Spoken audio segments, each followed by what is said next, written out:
Hi, greetings from Washington. This week, rather than doing our traditional mailbag, I want to touch on a number of topics that are in the front pages of our newspapers and on TV and social media, and touch on things that people are focused on. The first issue that I want to address is the tragic assassination of Charlie Kirk on Wednesday, September 10th. We are in a moment in this country of intense political division and extremely violent political rhetoric.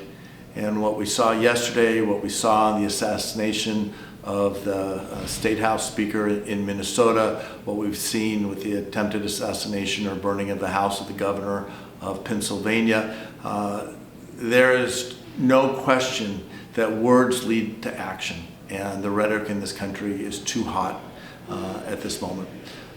I want to extend my condolences to Charlie Kirk's family, his wife Erica, and their children, to his parents, and to the broader community. Political violence has no place anywhere, but in particular in the United States. And we cannot accept it, we cannot allow it to ever be normalized. On the House floor, when news of his assassination reached us, we were in the process of voting. Everybody, Democrat and Republican, looked to each other. We all agreed that the political violence has no place. I've been reaching out to my colleagues. As chair of the New Democrat Coalition, I lead a group of 116 moderate Democrats. A majority of the members of the Democratic Caucus are members of the New Dem Coalition. My counterparts on the Republican side, for example, the chair of the Main Street Partnership, we disagree oftentimes. We disagree stridently and strongly on policy issues. But I talked to the chair today, and we agree that we have to be able to talk and debate and deliberate, and without making it personal or without turning to violence. What's true in Congress should be true in the country as well. And so in the days and weeks ahead, I hope everyone can come together and work to lower the temperature. The tragic assassination of Charlie Kirk was not the only shooting that made the national news. Tragically, there was a school shooting, yet another school shooting in Evergreen, Colorado, at Evergreen High School, where a 16-year-old male shot and wounded at least 2 students before taking his own life. This is already at least the 6th school shooting we have seen this school year. 47 school shootings at least in 2025. We are seeing mass shootings across the country, and we continue to see the number of mass shootings every year going up every year. In our district, as you know, I represent Highland Park. I live in Highland Park. The memory of the shooting in Highland Park 3 years ago is seared into our memories and forever changed our community. And that is the case every time you see one of these shootings. They can also not be made normal, accepted as just part of the cost of living in the United States. We have to work to take action to reduce gun violence in our country. I came into Congress in 2013 on the heels of the Sandy Hook shooting. We formed then a gun violence prevention task force, which I have been proud to be a part of since I've been in Congress. And we continue to push for common sense legislation to reduce gun violence in our country while respecting the rights of Americans under the Second Amendment. There is no reason that we should be seeing these shootings in our schools, in our churches, in our community gathering places, making people feel unsafe in their homes on their way to work and school. We have to do better, and that's why we proposed legislation that most Americans agree with. For example, more than 85%, 90% of Americans believe we should have universal background checks, not to deny the purchase of a gun from someone who has a lawful right to have a gun, but to make sure that criminals, gang members, terrorists can't buy a gun legally in this country. We can do so much more to reduce gun violence. I will continue to do all I can working with my colleagues, both Democrat, and I welcome any Republican who's willing to join us. We have to work to keep our kids safe, our families safe, our communities safe. So another topic that is top of mind for everyone in Chicago and people across the country is the president's threat of militarizing our cities, particularly Chicago, and what they're calling Operation Midway Blitz, DHS's, Department of Homeland Security's operation in Chicago, targeting many of our neighbors and friends in our communities. As well, and specific to the 10th District, is the decision to allow DHS to use Naval Station Great Lakes to base their operations. Let me touch on that first. I had the chance with Senator Durbin and Senator Duckworth. We visited Naval Station Great Lakes last week, met with the commanding officer and the admiral who oversees all training for the Navy, and we talked about what was asked for and what commitments were made. What I can tell you is that what the Navy offered to the Department of Homeland Security were three things: office space where people could basically do desk work, parking spaces where they could park their cars, and limited storage for non-lethal munitions. That is it. There will be no other operations taking place at Naval Station Great Lakes.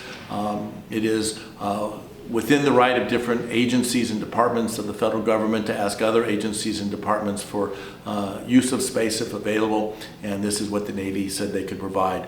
We've asked the Navy to give us that in writing that defines the scope and parameters of what they will be providing, and make sure that it doesn't extend beyond that. But what the staging from Naval Station Great Lakes is about, we believe, and we don't have any clarity from the administrations. They're not sharing this information with the governors, with the local elected officials, or with the federal delegation. But what we believe is that this is where they're going to start with and head out to do Operation Midway Blitz. I think you can just talk about the name. This is not about making our communities safer or stronger. If it was, maybe they'd call it Operation Safe Neighborhoods or Operation Good Neighbor. We all can agree, and Governor Pritzker's talked about this, that we don't want violent criminals on our street. And Chicago welcomes the help. Illinois welcomes the help from the federal government in helping to take violent criminals off our street. But Operation Midway Blitz is targeting not violent criminals, but neighbors and citizens, people going about their daily business, targeting them because of the way they look or the way they speak or the job that they're doing. And it's just absolutely wrong, and it's something that continued. I can touch on the Supreme Court decision related to the National Guard in Los Angeles, distinct from what's happening in Chicago.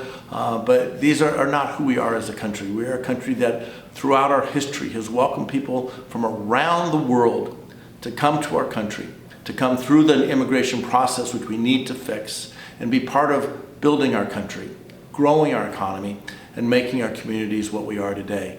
And if you think of some of the neighborhoods just around Chicago, Andersonville, that was originally a large Swedish community, Pilsen, people from Czechoslovakia. You can go neighborhood by neighborhood and look at their history going back 50, 100, 150 years, and it is what has made Chicago the city of big shoulders and the great global city that we are. So Governor Pritzker said this, my colleagues have said this, I stand by it. If the president wants to help make our communities safer, give us more resources to hire more police officers and social workers who will be a part of the community and know the community and help keep us safer and strongest. Give us resources to address gun violence. The president's holding up $158 million on gun violence funding that Congress approved, gun violence prevention funding. Release the $800 million for addressing violent crime in our communities across the country. That's the work we need to be focused on, not scaring and dividing people as the president seems to want to do.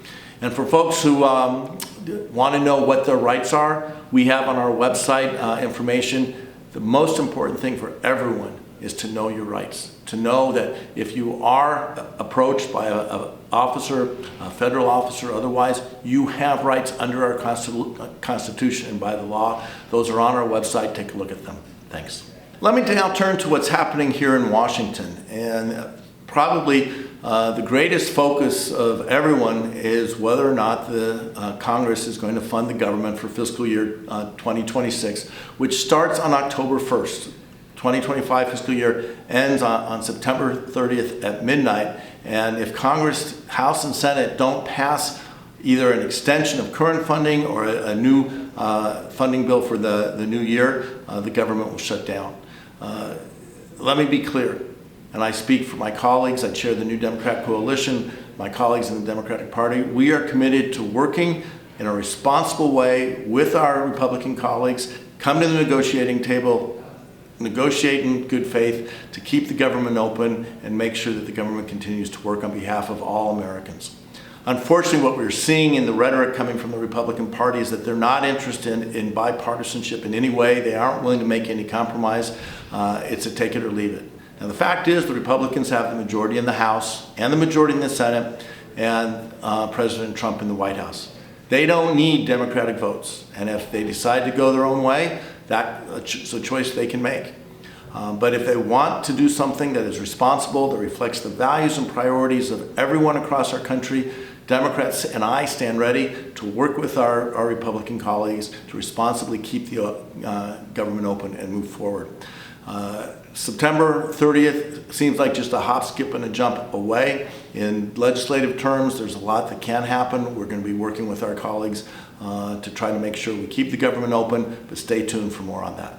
Let me turn now to legislation that was considered this week, the most significant legislation, which is the National Defense Authorization Act. This is an annual bill that Congress goes for the last 65 years has passed in a bipartisan way, authorizing the resources and tools necessary for the men and women in our armed services, the Army, the Navy, Marines, Air Force, Space Force, to protect and secure our country. And it started out that way this year as well. The process works. The Armed Services Committee considers the bill initially, puts together and drafts legislation that will then come to the full House. The bill that came out of that committee passed as it normally does with strong bipartisan support. It should have been a very straightforward process then coming to the House for a full vote. Unfortunately, in the process of going from committee to the full House, it goes through the Rules Committee. And the Rules Committee, the Republican leadership, turned this bill into, instead of a defense bill that protects our nation, a bill that specifically and spitefully targets the LGBTQ community. The process of getting there, more than 1,000 amendments, and this is typical, 1,000 amendments were presented to be considered on the floor for this bill. The Rules Committee normally would consider those amendments, decide which ones are going to be included for consideration or debate and vote, which ones are not germane. This year, after listening to only 3 of the amendments, the Rules Committee said, we're done. We're not going to have this debate. And they shut it down. They added a number of amendments that did not go through full consideration, and at the end of the day, they basically took a bipartisan bill that should have passed and made it a spiteful anti-LGBTQ bill that in the end, virtually every Democrat voted against, including myself. A bill that separates, segregates, discriminates is not a bill that advances American interests or protects our national security. It's a bill that is undermining those things, and that's why I voted against that bill this week. The last topic I want to cover this week relates to healthcare. I'm going to touch on 2 things. One is the pronouncements and actions by the Secretary of Health and Human Services, Robert Kennedy Jr., and the second is the need to address the rising cost of health insurance for so many Americans. With respect to the Secretary, he seems to be on a campaign of reversing every promise he made to the Senate when he was going through the approval process, not to undermine and undercut our national health, and doing everything he can, from supporting the efforts to eliminate research at the National Institutes of Health, to now cutting funding for research into vaccines and the removal of recommendations for vaccines and support for people to avoid getting COVID and other diseases.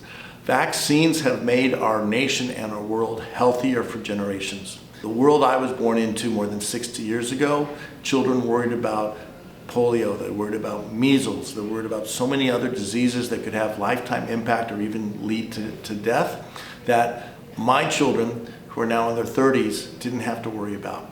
And we need to make sure that this generation, the next generation, future generations have the medical care that they need and deserve. And what the Secretary is doing, undermining that, is below the dignity of his role and failing to serve the American people. That's why I've called for his resignation and will continue to look for him to either to step up and do his job, making the American people more safe and secure in schools, at work, in their community, or step aside and let someone who will do the job take over. The second piece I want to talk about with healthcare is the rising costs of health insurance. The bill the Republicans passed this summer what they call the One Big Beautiful Bill, although they're now trying to rebrand that, is going to take health care away from somewhere between 12 and 15 million people. People who rely on Medicaid for their health insurance. For example, 41% of the babies born in this country, the cost of their delivery is covered by Medicaid. Put another way, 41% of the babies born in this country are born into poverty. Richest country in the world, that's wholly unacceptable. And that's what we're working to try to get health care to more Americans. And right now, the Affordable Care Act, if the Congress does not act, premiums under the Affordable Care Act, what's known as the Advanced Premium Tax Credit, expire on January 1st. What that means is that Americans who are getting their care through the Affordable Care Act and the health insurance exchanges will see dramatic increases in their premiums beginning January 1st. When I say dramatic, I'll just give you one example. A couple who their kids have grown and left home, but they're still not of retirement age, married, making $80,000, making ends meet, but certainly not getting rich. If Congress doesn't address the extension of the premium tax credit, their health insurance premiums are expected to go up by $18,000.